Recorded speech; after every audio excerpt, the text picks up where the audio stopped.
Desde 1970 nos hemos movido por un mismo impulso, la salud renal de toda Latinoamérica.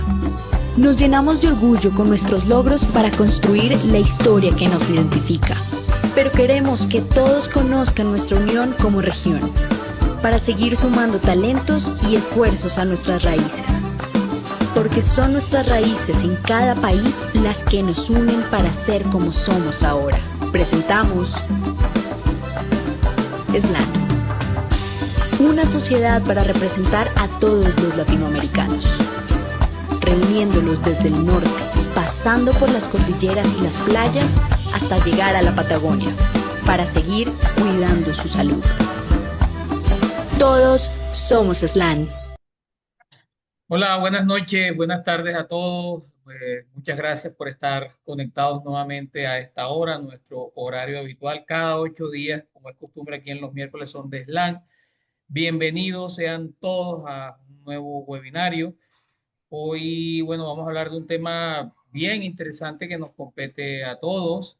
Tiene que ver con la calidad asistencial y seguridad del paciente, para lo cual hemos invitado un panel de expertos y bueno, no, sin más preámbulos, yo quiero dejarlo con alguien ya de la casa, alguien conocido para ustedes. Se trata de Marcelo Orias, él es nefrólogo argentino y es jefe del servicio de nefrología en el Sanatorio Allende de Córdoba, es profesor asociado adjunto a la Universidad de Yale. Marcelo, nuevamente muchas gracias por aceptar nuestra invitación, nuestro llamado. De verdad nos honra tu presencia y bueno, adelante, la palabra es tuya. Muchas gracias, Rodrigo. La verdad que es un placer estar acá. Muchísimas gracias por la invitación. Gracias a todos los asistentes. Creo que realmente vamos a tener una hermosa sesión hoy. Creo que se van a sorprender todos. Tengo que avisar los avisos parroquiales que este webinario se está siendo grabado en directo y las preguntas se pueden hacer al final a través del chat. Hoy tengo el inmenso placer de presentar a la doctora Valeria Bukalik, que creo que su mejor título es que es una excelente nefróloga e internista, pero además de eso tiene un montón de condecoraciones, que es Improvement Advisor certificada por el Instituto de Healthcare Improvement, es Faculty Coach del IHI en colaboración en colaborativas internacionales en mejora de calidad. Es diplomada en seguridad del paciente y atención centrada en la persona, Project Manager, mejora en procesos asistenciales, es directora de calidad y seguridad de paciente del Sanatorio Allende de Córdoba y es líder del proyecto de acreditación del Sanatorio Allende por la Joint Commission Internacional, que fue realmente un logro muy, muy importante. Así que, Valeria, muchísimas gracias por estar con nosotros hoy. El podio es tuyo. Bueno, muchísimas gracias a ustedes por la invitación y por el espacio este para un tema que sé que no es un tema convencional. Gracias a Marcelo por la introducción, al doctor Daza, a Vivi por toda la gestión. Y me avisan si se ve la pantalla. Yo aviso que Se ve estoy perfecta, doctora. en casa y hay un perro al lado que eventualmente ladra. He hecho todo lo posible para que no se escuche, pero si se escucha pido mil disculpas. Bueno, vamos a hablar de un tema que realmente a mí me apasiona. Como bien dijo Marcelo, yo soy nefróloga, o sea que esto es como una especialidad que nació después, la dedicación a la calidad de atención y la seguridad del paciente, pero estoy convencida de que es la base, ¿sí? Y para marcar ese convencimiento de que esto es la base, vamos a hablar de un caso donde vamos a ver por qué es tan importante la seguridad del paciente. María tiene 72 años, es una paciente que está en hemodiálisis crónica, seguramente esto les es familiar a todos. Es una paciente que está en buen estado general. Se dializa 3 veces por semana con un catéter permanente en una sala del interior de una provincia, ¿sí? Un sábado de abril recibe la llamada que había esperado por años, se le asignó un riñón compatible. Cuando se plantea este operativo, se habla de que el tiempo de isquemia fría va a ser prolongada por la logística del traslado, porque ese riñón viene desde otro punto del país y además ella también tiene que viajar, pero es una buena oportunidad, ¿sí? Es un buen riñón, a pesar del tiempo de isquemia fría. Se organiza todo el operativo y como ustedes ya lo saben mejor que yo, del otro lado del proceso de donación hay una familia donante y además un equipo multidisciplinar al que le lleva muchísimas horas de trabajo y esfuerzo para que ese órgano llegue en condiciones a la paciente. María viaja 200 kilómetros con su marido y su hija hacia el centro de trasplante, firma el consentimiento informado y se prepara para la cirugía. La cirugía de trasplante se realiza con éxito, no es una cirugía sencilla, pero se realiza con éxito. Recibe inmunosupresión estándar con timoglobulina y solumedrol. Y a pesar de que el injerto muestra una función inicial retrasada, en el Doppler tiene buena perfusión con índices de resistencia altos, esperable para el contexto, y se va de alta al sexto día. Continúa, sin embargo, con un ritmo de diuresis inicial bajo de 200 a 300 mililitros día, por lo que se pacta que va a seguir en hemodiálisis ambulatoria en el centro de trasplante hasta que se recupere. Voy a aclarar que ese mismo fin de semana en el centro de trasplante se realizaron 7 operativos de trasplante, no todos renales, pero también se trasplantó hígado, se trasplantó corazón, o sea que estamos hablando de un centro de alta complejidad, con mucha tecnología y con mucho recurso. A la semana mejora un poco la diuresis, ya está en 800 mililitros día, pero mantiene sesiones de hemodiálisis por los productos nitrogenados, el volumen y porque es una diuresis que recién está empezando a despegar. Durante la sesión del viernes de esa semana posterior a la cirugía, presenta un episodio de hipotensión, escalofríos y desasosiego. En la sesión se toman cultivos y se internan para iniciar tratamiento antibiótico empírico, pensando en un posible foco urinario, porque tenía la manipulación de la vía urinaria más la colocación del catéter, o un foco hematológico. La paciente evoluciona rápidamente al shock séptico y se recibe durante esos días hemocultivo y cultivo de catéter positivo para estafilococo meticilino resistente, es decir, compatible con una infección asociada a catéter venoso central. A pesar de todas las medidas de soporte, la paciente fallece a las 72 horas de internación cuando habían pasado apenas 16 días desde el trasplante. Entonces se perdió la vida de esta paciente y se perdió un órgano y todo el esfuerzo que requirió la colocación de ese órgano. Lo peor es que ella no murió como consecuencia de su enfermedad, sino que murió de causas evitables. Y por eso es que es tan importante, y les agradezco el espacio y la generación de conciencia de que entendamos de que más allá de que tengamos tecnología, de que conozcamos el último anticuerpo monoclonal para tratar una enfermedad determinada, si no damos una atención de calidad y segura, no sirve de nada. Ahora, esto no fue consecuencia de una persona, no fue consecuencia de un técnico que no hizo bien las cosas en el momento de la conexión, porque es un problema a nivel global, ¿sí? Y este señor que se llama Edward Deming es uno de los pioneros de la gestión de calidad, no solo en salud, sino en la gestión de calidad en general, nos dice que todo sistema está perfectamente diseñado para obtener los resultados que obtiene. Y hoy en salud obtenemos los resultados para los que estamos diseñados. Esto que pasó con esta paciente, esto que pasa con muchos pacientes, como vamos a ver ahora, no es mala suerte, no es esperable, son fallas del sistema. Y tenemos que dejar de decir que es esperable que ante ciertas situaciones los pacientes se infecten, los pacientes se mueran, los pacientes tengan malos resultados.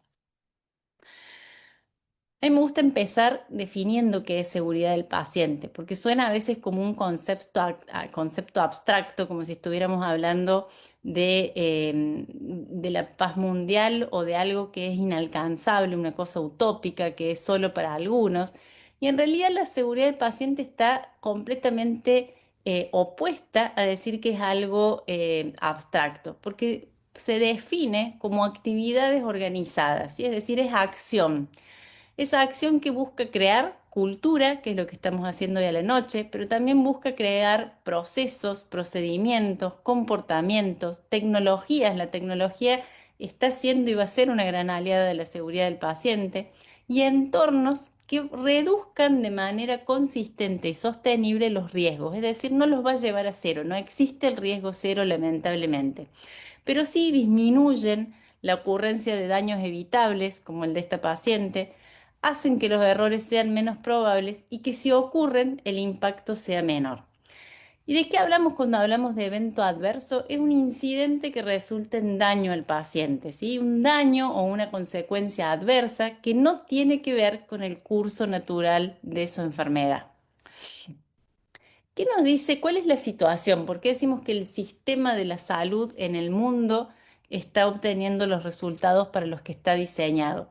La Organización Mundial de la Salud nos da dos datos, nos da muchos datos, pero hay dos que me parecen tan impactantes que habitualmente copio y pego la infografía de la Organización Mundial de la Salud porque pienso que alguien puede creer que es un error de transcripción si la pasáramos de otra forma. La Organización Mundial de la Salud hace unos años lanzó una campaña que se llama Alcemos la voz por la seguridad del paciente, donde nos dice que al menos 5 pacientes se mueren cada minuto en el mundo por falta de seguridad en la atención sanitaria y que 4 de cada 10 pacientes que reciben atención ambulatoria, entre los que se encuentra la población de insuficiencia renal crónica, van a tener también un evento adverso o un daño como consecuencia de esa atención. Si vamos a la tasa de eventos adversos en internación, es 1 cada 10 pacientes, y 1 de cada 10 pacientes sufre algún tipo de daño como consecuencia de la atención médica. Y eso equivale a 3 millones de muertes anuales por atención insegura en el mundo.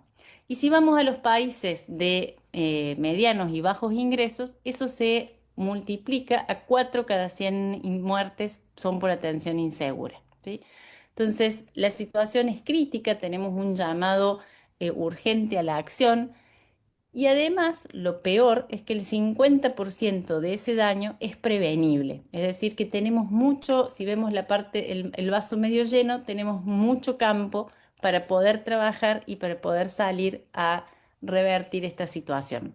Los eventos más frecuentes son en todo el mundo los errores de medicación, la cirugía insegura, las infecciones asociadas al cuidado de la salud, que es uno de nuestros grandes talones de Aquiles como nefrólogos, los errores de diagnóstico, ¿sí? Las caídas del paciente, las lesiones por presión siguen siendo en Argentina, por ejemplo, uno de los eventos adversos más frecuentes, cuando es algo totalmente evitable. Los errores de identificación del paciente, transfusiones inseguras, trombosis venosa, la oportunidad perdida, y eso hasta suena duro el término, ¿no? La oportunidad perdida en el diagnóstico, en el acceso a un tratamiento, en recibir el tratamiento adecuado, y los riesgos ambientales, que a veces nos cuesta considerar, son todos los que tienen que ver con los químicos, los incendios, los riesgos en las energías como el agua o la electricidad. En relación de acá solamente dos datos interesantes de la Agencia de Calidad e Investigación de Estados Unidos, que es un organismo estatal que se dedica a la promoción de la calidad y la seguridad del paciente, que nos dice que en la atención ambulatoria 1 de cada 20 pacientes va a experimentar un error diagnóstico, que se produce un estimativo de 160 millones de errores de medicación en la atención primaria cada año. Y este dato sí me parece súper importante, es que el 80% de la información que se le da a un paciente en un ámbito ambulatorio, el paciente la olvida inmediatamente, ¿sí? Entonces, ¿cómo no se van a producir errores de medicación si el paciente no recibe o no comprende lo que se le está explicando? Si lo miramos desde otra perspectiva, no solo desde esto humanitario que es la vida de los pacientes, hay un estimativo publicado en el 2019 por la British Medical Journal que dice que la inseguridad en salud produce un 0,7% de reducción del crecimiento económico global por año y que los hospitales dedican aproximadamente el 15% de su presupuesto y actividad en reparar de alguna manera o en gestionar la falta de seguridad y la falta de calidad. Piensen ustedes en sus hospitales, en sus centros, qué podrían hacer con ese 15% extra de presupuesto de forma anual. Esto es en el global de la salud. Ahora, ¿qué pasa en hemodiálisis? Bueno, ustedes saben mejor que yo que las salas de hemodiálisis y diría que toda la atención nefrológica Son organizaciones altamente complejas que tienen un equipo multidisciplinario, lo cual es bueno si funciona como equipo, ¿sí? Cuando estamos trabajando en silos, cuando tenemos fallas de comunicación, cuando somos solamente grupos de personas que trabajan bajo un mismo techo, pero no estamos trabajando como equipo, eso es un riesgo. Además, funcionan con un alto nivel de recambio de pacientes, con mucha exigencia, con procesos de alta criticidad, a lo que le sumamos que son ámbitos de riesgo laboral elevado, ¿sí? Por los accidentes cortopunzantes, por la transmisión de gérmenes asociados a la sangre y por riesgos ambientales como la carga de fuego que tienen las salas de diálisis y el manejo de líquidos peligrosos. A su vez, los pacientes con enfermedad renal crónica ya tienen de por sí una tasa de incidentes de seguridad del paciente más elevada. Esta publicación de el 2019, creo que es esta, sí, del 2019 me parece que es, también vemos cómo evolucionan la incidencia de complicaciones en los postoperatorios en los pacientes con enfermedad renal crónica, donde es estadísticamente significativo el mayor número de fracturas de caderas, por supuesto de alteraciones metabólicas o fisiológicas, de insuficiencia respiratoria y de sepsis postoperatoria. Y en cualquier tipo de internación, no solo las quirúrgicas, tienen mayor tasa de infecciones asociadas al cuidado de la salud. Entonces, la hemodiálisis nosotros sabemos que salva vidas. Todos hemos visto pacientes que se salvan gracias a la hemodiálisis. Pero también, si no hacemos las gestiones adecuadas, y por eso estamos hoy acá, las puede poner en riesgo.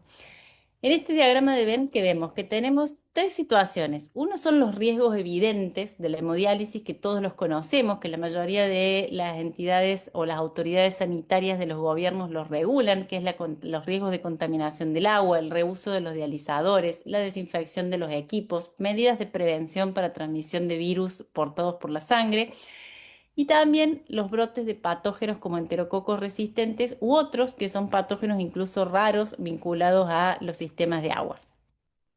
Pero también están estas otras latentes que no las tenemos tan en cuenta y que son muchas veces el origen de los eventos adversos, como son las fallas en la comunicación y en la documentación, las fallas del entrenamiento o de las competencias o supervisión del personal, la falla en la adherencia a los protocolos o hasta la ausencia de los protocolos.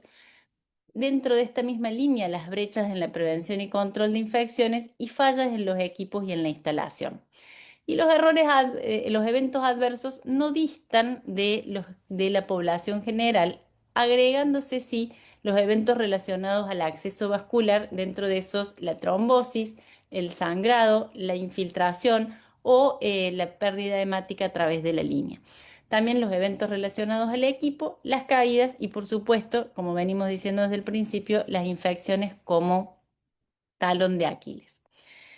Hay una encuesta que se hizo en el año 2007, es decir, que tiene varios años, pero que se sigue utilizando por las revisiones recientes y que sus datos siguen siendo valiosos y son muy similares a los que se encuentran en las revisiones actuales.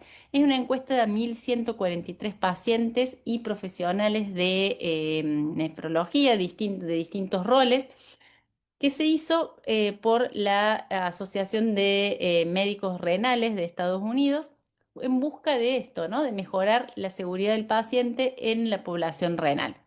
Y tomaron un poco esto de las fallas latentes y los eventos adversos que vimos recién en el diagrama de Venn para ver cuál era la realidad y la percepción, tanto del equipo profesional como de los pacientes. En relación a comunicación, el 94% de los profesionales dijo que era muy fácil comunicarse con el paciente, ¿sí? Esto contrasta con este dato que vimos de la HRQ, la Agencia de Calidad de Estados Unidos, que dice que el 80% de lo que se dice en un ámbito ambulatorio se olvida inmediatamente, y contrasta con un 20% de pacientes que dijeron que no se sentían cómodos discutiendo el tratamiento con el equipo tratante. Y otro 20% que dijo que no comprendía directamente las instrucciones que se le daban durante la sesión de hemodiálisis, ¿sí? Que habitualmente es un espacio que usamos para brindar indicaciones, pero que el 20% dijo que directamente no las comprendía. En relación a adherencias a políticas y protocolos, en esta misma encuesta se encontró que un 4% de los registros de diálisis no indicaban el tipo de filtro que se usa, ¿sí? Yo creo que si esto lo extrapolamos a nuestras realidades puede llegar a ser más. 10% de los pacientes refirieron que no se había medido su peso o su presión arterial antes del inicio de la diálisis alguna vez en los 3 meses anteriores, y un 60% de los profesionales admitieron haber cometido errores en el seteo de diálisis, ¿sí? Y esto en especial por la no adherencia a los checklists para la diálisis o los controles posteriores al inicio de la sesión. Un 25% de los pacientes y un 10% del staff reportaron que no siempre seguían las políticas de control de infecciones, incluyendo dentro de esas algo tan simple como la higiene de manos. El año pasado, en el Congreso Mundial de Nefrología, se presentó un se presentó un trabajo sobre la compliance de la higiene de manos en los centros de diálisis. Este trabajo hizo una revisión, revisó 68 estudios, incluyeron a 8 por la severidad o la rigurosidad científica que tenían, y encontraron una adherencia tan variable con un rango de 0 a 94%, ¿sí? Es decir, absolutamente variable e inconstante la adherencia a la higiene de manos. El 100% de los estudios fueron observacionales, y a pesar de la evidencia disponible de que una correcta adherencia a higiene de manos con todos los momentos indicados reduce significativamente la tasa de incidencia de infecciones asociadas al cuidado de la salud, persisten brechas muy grandes de cumplimiento que ponen en riesgo a los pacientes, a los familiares y también al equipo profesional. ¿Qué pasa con ya los eventos adversos que abordó la encuesta esta y otra literatura como esta que estoy mostrando acá? Dijimos que los eventos adversos por medicación se encuentran dentro de los eventos adversos más frecuentes en todas las poblaciones, no solo en la paciente con enfermedad renal crónica o las salas de diálisis. Los eventos adversos asociados a la medicación son los más frecuentes. Esto es tanto en países de mediano y bajos ingresos como países de altos ingresos, seguidos por el error o la demora en los diagnósticos. Esto mismo que sucede en los ámbitos de atención ambulatoria sucede dentro de las salas de diálisis, exacerbado por esta situación de esta figura en verde, que vemos que la mayoría de los pacientes toman entre 6 y 10 medicamentos, ¿sí? De esos pacientes que están polimedicados, que están conectados a diálisis, que dicen que no comprenden bien o directamente no comprenden lo que se les explica durante una sesión de diálisis, aproximadamente un 50% dice que algunas veces revisan o discuten toda la medicación con los enfermeros o los médicos involucrados en su cuidado, y solamente aproximadamente un 20% que lo hacen siempre, excepto esta línea que vemos acá en celeste, que llega al 39%, que son aquellos pacientes que están altamente involucrados en su propio cuidado. De acá es una de las estrategias que sí funcionan, que es el involucrar al paciente dentro de su cuidado, al paciente o un cuidador. Hay veces que el paciente, por su condición cognitiva, por barreras visuales, barreras auditivas, por la edad, puede que no sea la persona indicada, pero involucrar al paciente o al cuidador mejora la seguridad del paciente. ¿Qué pasa con la percepción del equipo de salud en relación a los errores de medicación? Un 20% directamente dice que no sabe, ¿sí? Si alguna vez se cometen errores de medicación, ya sea por medicación errada o por omisión, ¿sí? El no darle a un paciente un medicamento también es un evento adverso o un error de medicación. Directamente un 20% reportó no saber.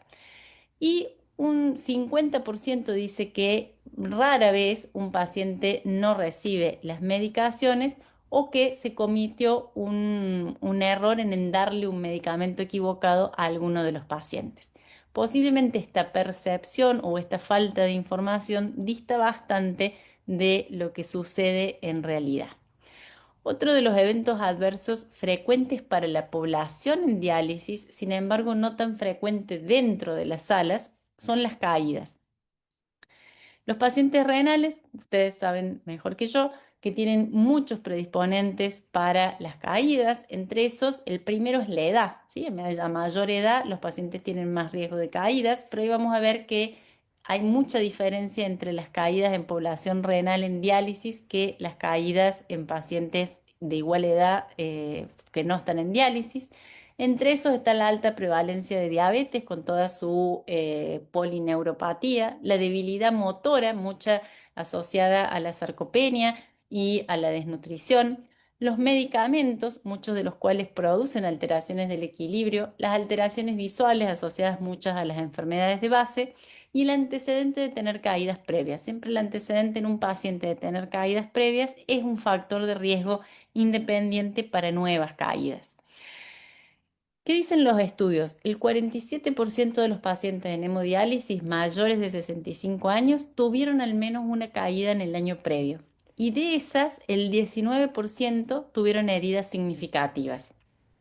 La tasa de caída en pacientes en diálisis es aproximadamente de 1,18 caídas por cada paciente por año, que es mucho mayor al 0,3 o 0,7 de la población mayor que no está en diálisis. Algo interesante es que de las caídas, aproximadamente el 80% no ocurren en el centro de diálisis, es decir, que hay medidas de contención, hay prevención de caídas dentro, pero tenemos que trabajar en la educación del paciente, la educación de la familia, en la prevención fuera del ámbito directamente de diálisis. Y ese 80% de caídas, la mayoría ocurre en la primer mitad del intervalo interdialítico y no se pudo, sin embargo, uno diría, bueno, es hipotensión ortostática, pero no se pudo demostrar estadísticamente una asociación con la hipotensión ortostática, posiblemente porque la mayoría de los pacientes no lo constatan en el momento que sucede el evento o porque tal vez están mediando otros mecanismos. En relación a accesos vasculares, que de alguna manera son nuestros riesgos, es otro de nuestros riesgos y nuestros eventos particulares, ¿sí? Diferenciadores del resto. En esta misma encuesta de la Asociación de Médicos Renales de Estados Unidos, se vio que el 30% de los profesionales realizan a veces más de 2 intentos de canalización antes de pedir ayuda a otro profesional que los asista cuando la canalización es dificultosa. Hoy el dolor se considera un evento adverso, ¿sí? Hace muchos años teníamos esta cuestión del procedimiento doloroso, no solo en la canalización, sino para los procedimientos de la medicina en general, y se aceptaba el dolor. Hoy se sabe que el dolor se considera un evento adverso y el 39% de los pacientes refieren dolor en la canalización. 6% de los eventos adversos que se reportan en diálisis tienen que ver con la infiltración del acceso y un 5% de estos accesos infiltrados requieren anualmente una intervención para recuperarse o para poder mantenerse permeables. Un evento que es catastrófico, pero que es infrecuente por el desarrollo de la nueva tecnología, es la desconexión de la línea de sangre o la falla de los clamps. Esto hay un estudio en los hospitales de veteranos de Estados Unidos que vieron que este evento es más frecuente cuando la diálisis se produce fuera de la unidad o la sala. Por ejemplo, la diálisis de pacientes agudos o pacientes que están hospitalizados, ¿sí? Entonces ellos incluso desarrollaron una alarma extra que se coloca en la línea de sangre en ese tipo de pacientes porque tienen reportes de eventos que resultaron en realmente catástrofes en relación a la desconexión de la línea de sangre. Y la mayoría de los centros que participaron de los estudios refirieron no tener políticas o procedimientos ante canalización dificultosa. Quedaba un poco a criterio de los profesionales que estaban en ese momento y de cómo decidieran resolverlo sin que hubiera una política o un procedimiento institucional. Otro de los de los diferenciadores nuestros son los eventos que pueden ocurrir en relación al equipo de diálisis o a la prescripción o control de tratamiento. 15% de los pacientes reportaron que en algún momento en el último año no habían podido concluir su tratamiento como estaba previsto por algún problema del equipo, que coincide con el reporte de los staff de tener que interrumpir en un 17% de los staff, confirmaron lo mismo, y tener que interrumpir alguna vez el tratamiento por problemas con el equipo. Esto ustedes saben que va reduciendo la calidad de diálisis, el alcanzar el peso seco y otros trastornos que atentan contra la calidad de diálisis que brindamos. Y finalmente, o entrando en esta final de la descripción de cuál es la situación, ¿qué pensamos como profesionales de la salud? Nosotros creemos que esto es una realidad, nosotros creemos que esto existe, nosotros creemos que en nuestras salas hay errores, hay eventos, hay riesgos, hay fallas a la seguridad o fallas latentes o fallas reales. Bueno, el 70% de los profesionales afirmó que nunca o rara vez habían cometido un error en los últimos 3 meses. Y la mayoría reportó que la probabilidad de que hubiera un error médico con daño era muy baja, ¿sí? Lo que contrasta ampliamente con toda esta descripción que vimos de la situación, no solo en salas de hemodiálisis, sino en la salud en general. Esto me pareció interesante, que es cuánto se preocupan los pacientes porque se cometa un error o haya una atención insegura.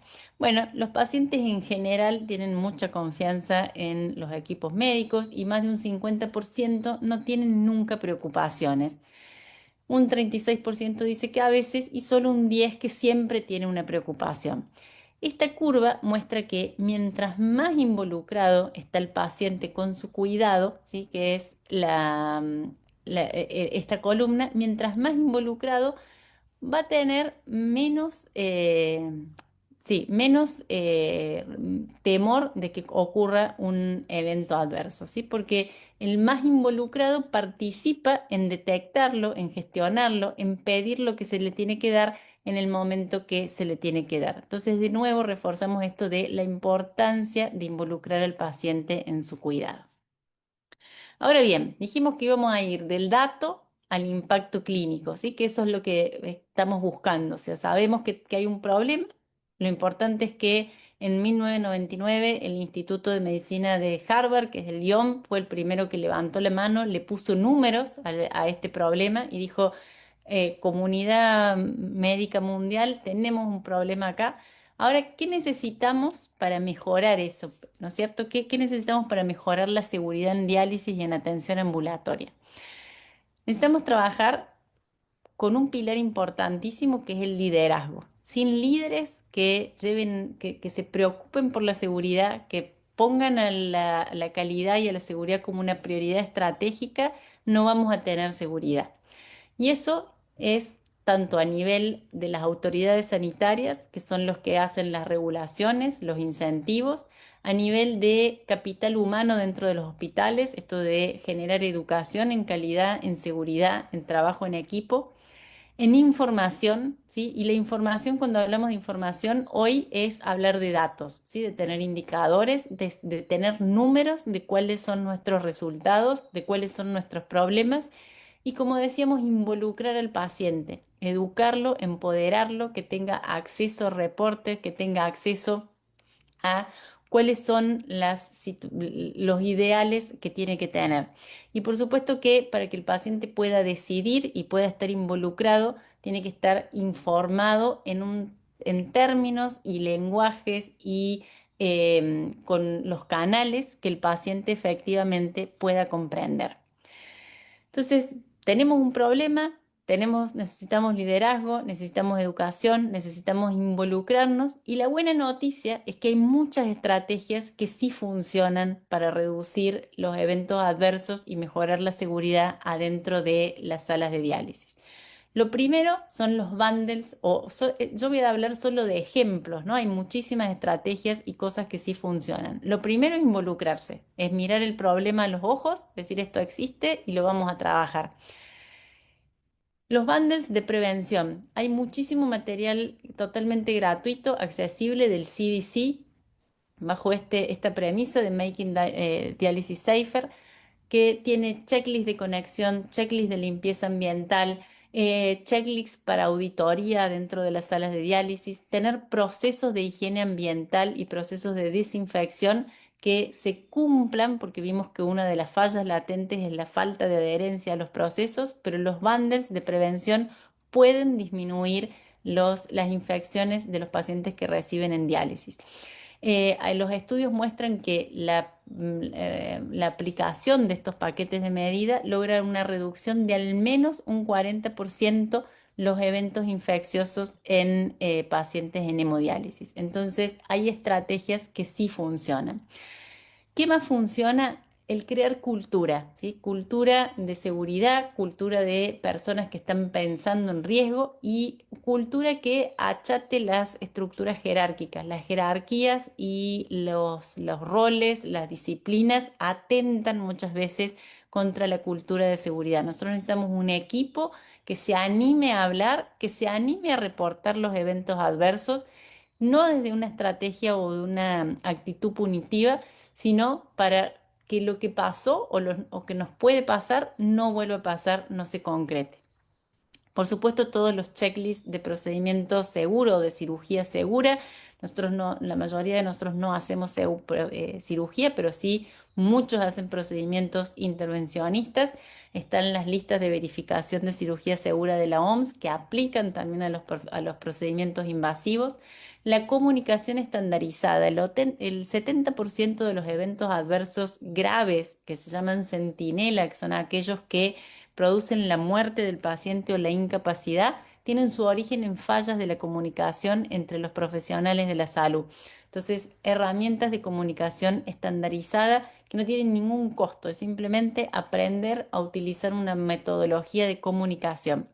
La separación de los medicamentos de alto riesgo, la identificación de los medicamentos de alto riesgo y el tratamiento, o sea, el procedimiento de uso de medicamentos que mal utilizados pueden generar daño severo o la muerte al paciente, como es la heparina, los anticoagulantes y los electrolitos concentrados, todos medicamentos que son de uso habitual nuestro. Por supuesto, la prevención de caída y el riesgo ambiental, ¿sí? No nos tenemos que olvidar que podemos dializar muy bien, pero que si nos se incendia la sala o tenemos un derrame de líquidos peligrosos, de los cuales usamos mucho, podemos tener daño a los pacientes y también al equipo profesional. Herramientas, de nuevo, que sí funcionan, estrategias que sí funcionan, es profesionalizar la gestión de la seguridad y de la calidad. Hay herramientas como las matrices de riesgo, los mapas de riesgo, que nos van a ayudar a decir dónde tenemos nuestros mayores enemigos o nuestros mayores desafíos para trabajar, ¿sí? Hay matrices donde uno multiplica automáticamente la probabilidad de que un evento suceda y si sucede, qué impacto tendría y nos da esta escala de prioridades para trabajar, ¿sí? Y todo lo que esté en amarillo oscuro o en rojo lo tenemos que ver como inaceptable, ¿sí? Uno, como decíamos, va a convivir con el riesgo. Lo hace desaparecer si yo trabajo con los bundles de prevención, trabajo con higiene ambiental, trabajo mejorando la adherencia a los protocolos de desinfección. No, pero voy a reducir posiblemente la probabilidad de ocurrencia, ¿sí? Lo mismo con los riesgos ambientales, los riesgos con las caídas, mismo con los procedimientos de medicación de alto riesgo. Otra estrategia que sí funciona y que es imperioso que tengamos en todos los procedimientos y en todos los puntos de posible riesgo es el seguimiento de indicadores, ¿sí? Saber cómo lo estamos gestionando, cómo lo estamos llevando adelante, cuántas caídas tenemos, cuánto estamos preveniendo con medidas efectivas las caídas, cuánto estamos trabajando cuánto adherimos a los bundles, cuánto adherimos a la higiene de manos, qué tasa de infecciones tenemos, ¿sí? Y datos idealmente mirados en el tiempo para saber si nos estamos manteniendo en una mejora, si estamos cayendo para atrás o si tenemos cambios que tenemos que llevar adelante. Otra estrategia que funciona y que tiene un rol importante, de cualquier manera no me gustaría que quede como que es la estrategia central, es el rol de las acreditaciones. Como dijo Marcelo al inicio de la presentación, tuvimos el privilegio y después de mucho trabajo de las 4.000 personas que forman el Sanatorio Allende, de acreditar Joint Commission International, que es una de las entidades que acredita calidad y seguridad. Ese es un camino de gestión, no es el único, ¿sí? Podemos trabajar con todas las otras estrategias que están incluidas dentro de las acreditaciones. ¿Qué ventajas tienen? Y tienen ventajas. Trabajar con una acreditación en general da un marco de gestión de calidad y seguridad, ¿sí? El manual de Joint Commission se hace en base a eventos adversos o situaciones de riesgo que sucedieron en todo el mundo. Y lo que ellos hacen es recopilan eso y dicen, oigan, si en el hospital tal sucedió tal cosa, a usted le puede pasar. Entonces, prevéngalo de antemano cumpliendo este estándar de seguridad. Eso es un manual de Joint Commission, ¿sí? Es un 1.300 puntos que sucedieron en algún lugar y nos los están mostrando para que no nos sucedan a nosotros. Entonces da un muy buen marco de gestión de calidad y seguridad. La mirada externa es útil en la validación, en esto de decir, bueno, no nos reconocemos hasta que nos miramos de afuera, ¿sí? Potencia el liderazgo. Las acreditaciones requieren de líderes muy comprometidos, involucrados, convencidos de que la calidad y la seguridad es una prioridad estratégica y además hace surgir líderes en lugares impensados. La mayoría de los contextos o de los marcos de acreditación tienen una cobertura muy global y transversal al proceso de atención del paciente, ¿sí? Que incluye desde eso, desde cómo se dirige un centro de salud, un centro de diálisis, a la limpieza, el mantenimiento, la infraestructura, la comunicación, los procesos médicos.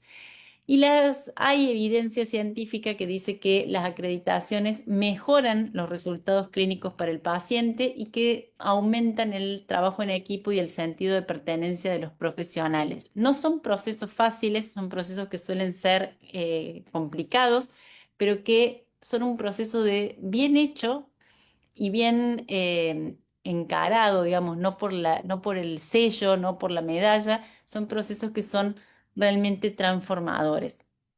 Y además, si lo miramos de nuevo desde una visión más de negocio, llevan un reconocimiento y aumento del prestigio que en algunas zonas geográficas de América Latina, por ejemplo, eso no sucede tanto en Argentina, pero en algunas zonas sí está ligado a mejores contratos o la posibilidad del desarrollo del turismo médico. ¿Sí? Ustedes saben que muchos pacientes que hacen turismo médico por las demoras o los costos en otros lugares acceden a las páginas estas para ver cuáles son los centros que están al mismo nivel de atención de otras entidades internacionales. Y en el tiempo, el proceso de acreditación puede implicar costos, pero en el tiempo, el aumento de la eficiencia, la reducción del desperdicio y la no calidad, en general tiene un impacto positivo sobre los costos también. Entonces, ahí sí, para cerrar, me quedan 2 diapositivas. Me gustaría que hoy nos quedemos con estas preguntas. ¿Estamos a la altura del riesgo que estamos asumiendo? ¿Cuidamos tanto como creemos? Y tal vez empezar con 3 cosas. Preguntarnos, ¿tenemos indicadores visibles de seguridad en diálisis o en el hospital o en el área de nefrología donde yo estoy?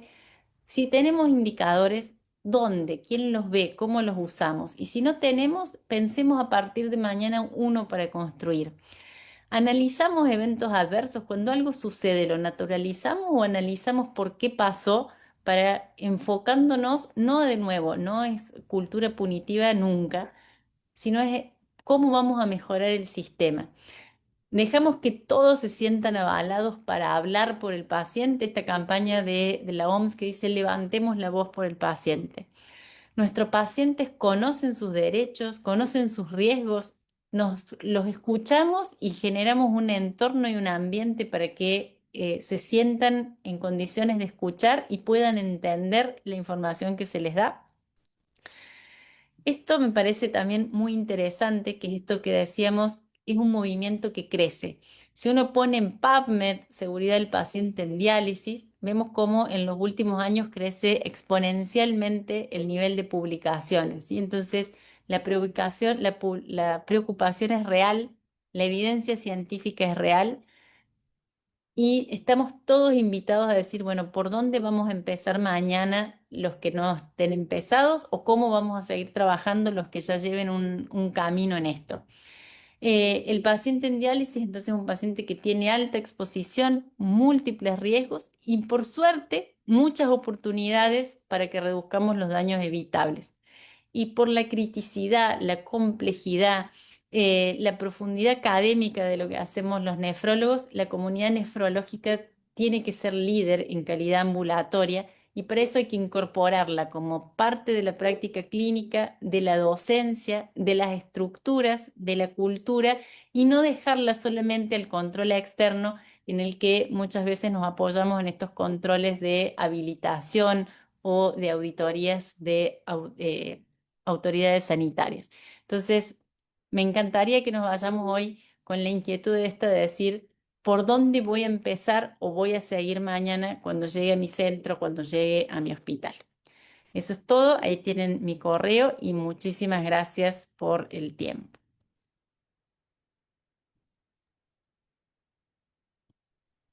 Excelente, Valeria. Muchísimas gracias. Realmente, qué temas, ¿no? Yo pienso lo incómodo que nos ponemos los médicos al hablar de nuestros errores, ¿no? En este periodo que vos lideraste esta acreditación, ¿cuáles fueron las barreras más importantes que vos encontraste? ¿Qué fue, sobre todo en la actitud médica o del personal de salud, qué fue lo que encontraste con respecto a estas mejoras y búsqueda de calidad?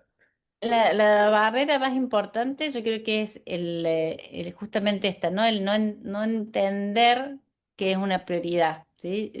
Yo misma siempre digo que a la primera persona que escuché hablar de seguridad del paciente fue cuando era residente a un jefe de la terapia intensiva.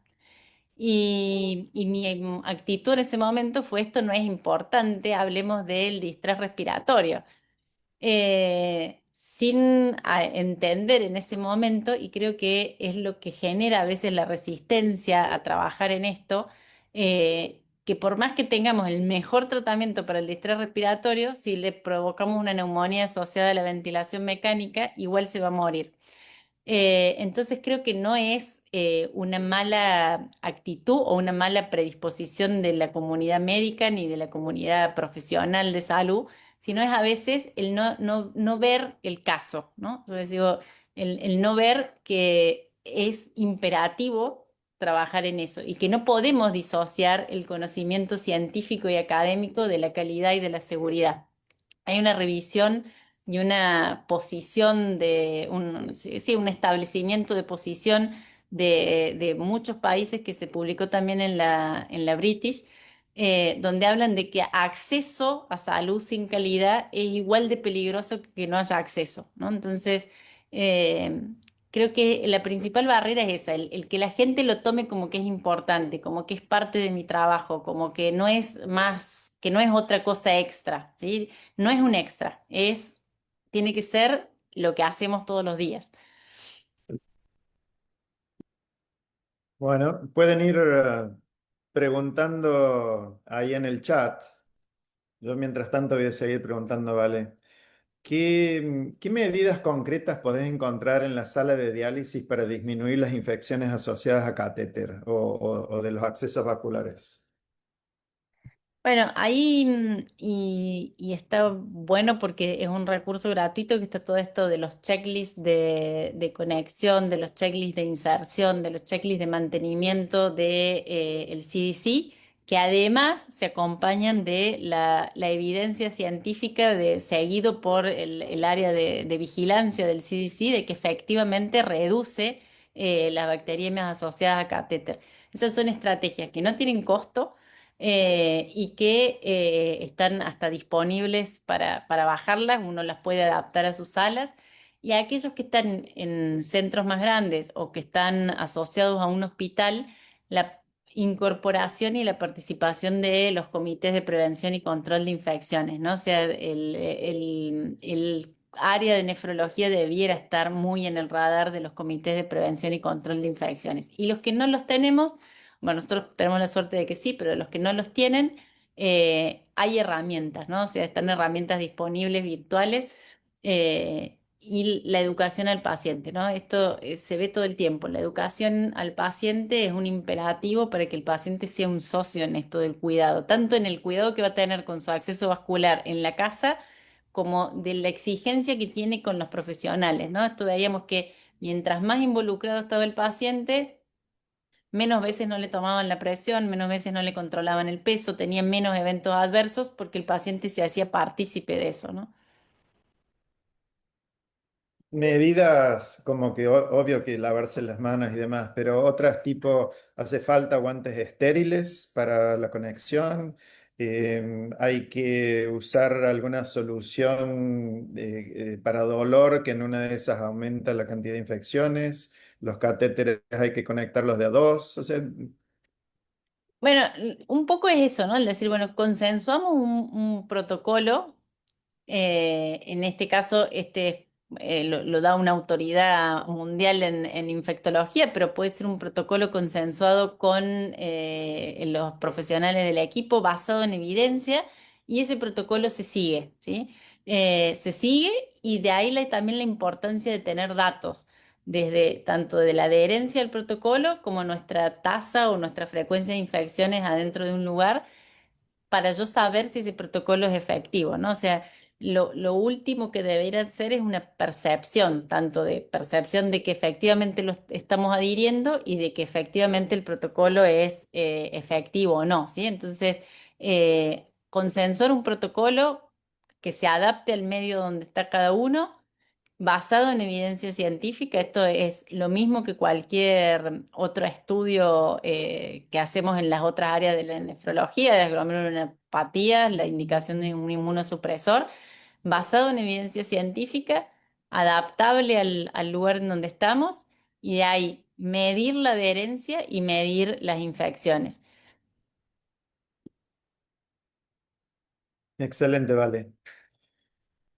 Veo que no hay muchas más preguntas. No sé si querés cerrar con algún concepto final y le pasamos a Rodrigo para que...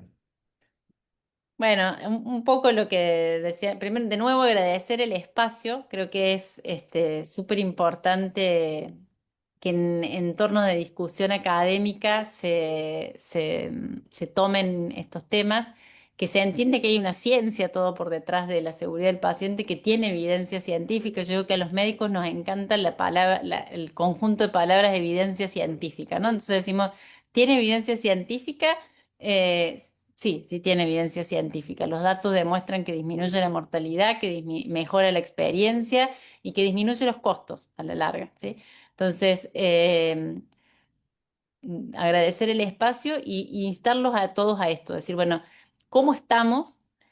¿En qué punto del camino de la mejora de la calidad estamos? Y avanzar. No se termina nunca, se habla de la mejora continua porque si tenemos un buen nivel, bueno, pues siempre hay que esperar ir para mejor. ¿Recomendarías algunas páginas o algunos cursos para gente que esté interesada? Sí, si hay alguien que quiere aprender más sobre de seguridad del paciente, tiene muchísimo la OMS, ¿sí? La Organización Mundial de la Salud, que por supuesto como todo lo que dan ellos es gratuito, muy accesible en distintos idiomas. Y de mejora de la calidad hay algo que se llama el Institute for Healthcare Improvement. Hay alguna cosa que se llama Open School, que está traducido como a 15 idiomas. Y es todo un curso inicial de mejora de la calidad totalmente gratis, que incluso certifica, ¿sí? Que se puede hacer autodirigido online. Eh, y que tiene una lógica muy linda de cómo tomamos un problema y lo mejoramos, que eso es a lo que estamos instando a todo el mundo. Decir, bueno, si tenemos acá un riesgo, ¿cómo lo vamos a mejorar? Eso es totalmente gratis, se llama así Open School del IHI, en un montón de idiomas también. Muchísimas gracias, Vale, excelente. Muchísimas gracias No, por estar gracias con a ustedes. nosotros. ¿Querés hacer el cierre, Rodrigo? Gracias, Marcelo, gracias, Valeria, excelente ponencia. Bueno, muchas gracias a todos los que se conectaron desde distintos rincones de Latinoamérica. De verdad, una ponencia muy, muy, muy interesante. Vivi, si estás por ahí, por favor, antes de despedirlo, quiero hacer un par de avisos parroquianos, como es costumbre. Cada día somos más, seguimos creciendo como sociedad.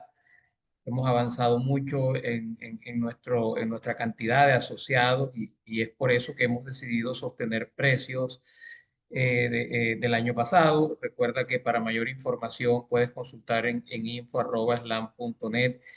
Está el portafolio completo y toda la información que para ti es necesaria en aras de que te asocies si aún no eres miembro de nuestra querida SLAM. Siguiente. Como es costumbre, cada 8 días estaremos acá.